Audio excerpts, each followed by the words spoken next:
Oi, eu sou a Ariane Pereira e junto com a Renata Calef, nós vamos apresentar para vocês que acompanham o SBPJOR ou que acompanham a Telejor pelas nossas redes sociais, o trabalho Invisibilidade, a pauta feminicídio no programa Fantástico. Esse é um artigo que ele nasce a partir da necessidade da gente compreender o quanto a morte de mulheres, pelo simples fato delas serem mulheres, que é o que define a lei do feminicídio, né, o que caracteriza um feminicídio, se está presente, então, esse tipo de crime, como ele é tratado dentro dos telejornais. Então, desse modo, os nossos objetivos são, num primeiro momento, verificar se essa possibilidade de pauta, ou seja, os crimes de feminicídio, eles se efetivam em cobertura jornalística pelos telejornais e se esse assunto, então, ele ganha visibilidade nos últimos anos. Ao mesmo tempo, a gente também busca compreender como que as narrativas telejornalísticas sobre a violência contra a mulher, elas são construídas em termos de linguagem televisual, ou seja, linguagem visual, verbal, imagética, os recursos de texto e de edição e quais são as fontes acionadas. Para isso, para desenvolver o trabalho, então, a gente vai analisar, como o próprio título indica, reportagens do programa telejornalístico Fantástico, a partir, né, dos óculos teóricos da análise do discurso Foucaultiana e dos estudos de jornalismo em perspectiva de gênero. E a nossa metodologia se baseia na análise da materialidade audiovisual proposta pela Ilusca Coutinho. A gente começa o trabalho falando sobre o quão importante é a gente falar sobre a violência contra a mulher e o quão importante é o jornalismo tratar desse assunto, que a cada dia vai ganhando um pouco mais de espaço nos meios de comunicação, mas que precisa ser efetivado, né? A gente vive numa pandemia, não só do coronavírus, mas também uma pandemia de feminicídio. Os números de feminicídio sobem a cada dia e durante a pandemia subiram ainda mais no Brasil. Uma das perspectivas que a gente olha, inclusive, é da Rebeca Solnit, que ela fala que quanto mais a gente fala sobre as histórias, né, quanto a gente mais revela esses silêncios midiáticos que existiram durante anos sobre a violência contra a mulher, sobre a morte de mulheres, mais a gente consegue dar voz às mulheres que já morreram e que já sofreram esse tipo de violência, né? Muitas vezes a gente trata de um feminicídio e consegue combater uma violência contra a mulher que está acontecendo dentro de uma casa, dentro de um lar. Então,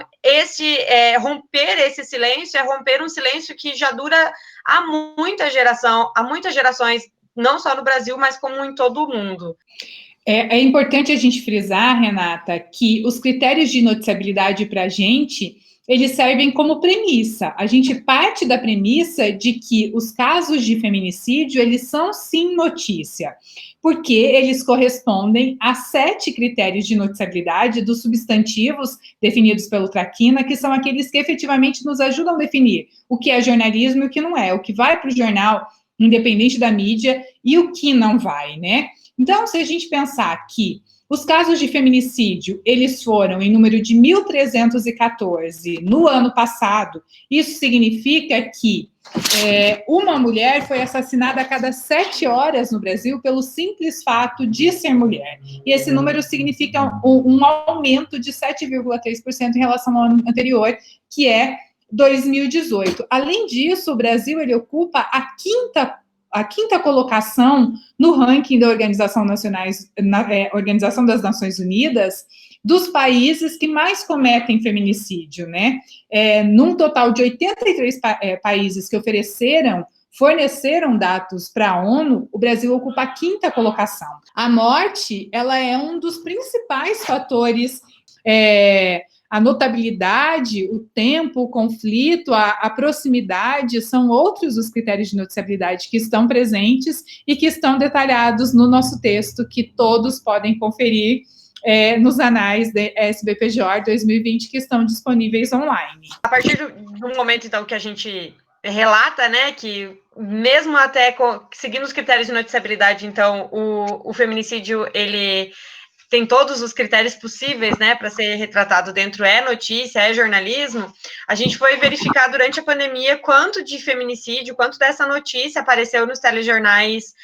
da Rede Globo. No Jornal da Globo, por exemplo, que é um dos jornais super importantes da emissora, a gente não teve nenhuma notícia de feminicídio. No Bom Dia Brasil, a gente teve uma, no Fantástico uma, no Jornal Nacional duas, e aí no Jornal Hoje, a maior incidência de matérias, de conteúdos sobre feminicídio, que foram 5. Quando a gente vai para os números das locais, a gente tem um pouquinho mais, como o Ceará com 18 reportagens, o Distrito Federal com 17, o Paraná com 51,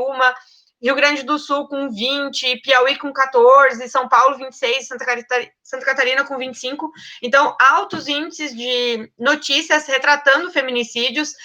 demonstrando, então, que os telejornais, eles estão olhando para esse problema social. E aí acaba que a gente fazendo a média ali há uma notícia para cada 1,9 feminicídios, né? Para cada 2 feminicídios, basicamente, a gente tem uma notícia, uma informação falando sobre o tema. É claro que em alguns estados há um destaque um pouco maior, e em outros um pouco menor. Isso a gente sabe das necessidades locais, né? Das importâncias locais que cada emissora, cada afiliada da TV dá para o tema, né? Quando o feminicídio se torna lei, quando ele se transforma numa política pública, a gente recebe um valor notícia um pouco maior para essa política pública, e aí a gente consegue perceber que jornalismo e política pública não podem ficar separados, né? Por muito tempo se acreditou que o jornalismo, ele só servia para a construção do problema, né? A gente apresentava, ia lá e falava que existia um problema, e as pessoas tentavam resolver esse problema público construindo uma política pública. E a partir dessa constatação, dessa visão que a gente está mostrando agora, a gente percebe que, para além da construção da política pública, o jornalismo serve para muito mais, né? O jornalismo, ele serve para ajudar a gente a reconhecer esse problema que a gente tem e, simultaneamente, pensar numa sociedade diferente, uma sociedade que busca equidade de gênero. Foram noticiadas 3 reportagens sobre feminicídio. A gente fez questão de pegar de 2012 para cá, porque a lei do feminicídio é de 2015, então a gente queria uma matéria anterior a essa política pública, né, que determina que o feminicídio é um crime contra a mulher, um crime de gênero, uma reportagem mais próxima e outra agora, desse momento de pandemia, em que os crimes, né, contra a mulher, as violências contra a mulher, eles se intensificaram com as famílias dentro de casa. Quando a gente vai para as matérias, o que a gente percebe é que nessa de 2012, por exemplo, a gente tem a mulher, quando ela aparece como fonte, por mais que ela tenha características femininas, como a dessa senhora que a gente vê na tela, né, que usa brinco e colar de pérola, ela é sempre colocada como muito incisiva, muito durona, com características masculinas, né, que para ser fonte de informação, esse sujeito ele precisa estar no lugar de fala, que é o lugar de fala que seria do homem. Além disso, na matéria, a gente tem um longo tempo dedicado a esse sujeito que está de camiseta amarela, conversando com o repórter, que é um agressor, um cara que a mulher tem medidas protetivas contra ele, que ele não se pode se aproximar dela, e que ele incorre frequentemente contra a medida preventiva. Ariane, um detalhe também é que a mulher é sempre questionada nessa reportagem de 2012. Quando ela é vítima, e aí o repórter vai entrevistar ela, ele fica questionando realmente se aquela violência aconteceu. Em 2018, quando a gente tem a segunda matéria apresentada, a gente já tem uma mudança na postura das fontes. Nessa matéria, ao contrário da primeira, todas as mulheres são fontes, e detalhes, né, que são característicos do feminino, por exemplo, não são mostrados. Essas mulheres, elas são tratadas como fonte de informação, independente do sexo, como é o caso dessa delegada que aparece na imagem inferior. Em 2020, é um momento que a gente tem, então, a pandemia, e que a OMS vai dizer que a gente vive uma epidemia dentro da pandemia, ou uma pandemia dentro de outra pandemia, que é a pandemia da violência contra a mulher, dentro da pandemia de coronavírus, em que, nesse momento, a gente tem um crescimento dos já avassaladores casos de violência contra a mulher,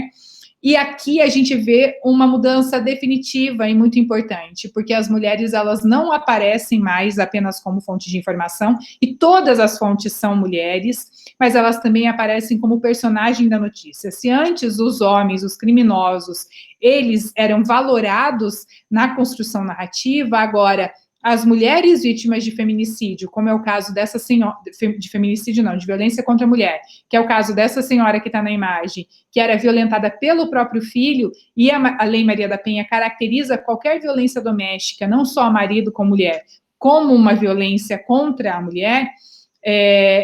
ela é personagem, do mesmo jeito que a gente tem como personagens outras mulheres que são familiares de mulheres que foram vítimas de feminicídio. Então, é um momento que a gente tem efetivamente a política pública aparecendo, né? Se em 2012, quando a gente ainda não tinha a lei do feminicídio, só tinha a Lei Maria da Penha, a gente tinha problemas do ponto de vista da equidade de gênero nessas narrativas, em 2018, 2020, isso é minimizado. E a gente já tem, então, muito do jornalismo com perspectiva de gênero presente e uma defesa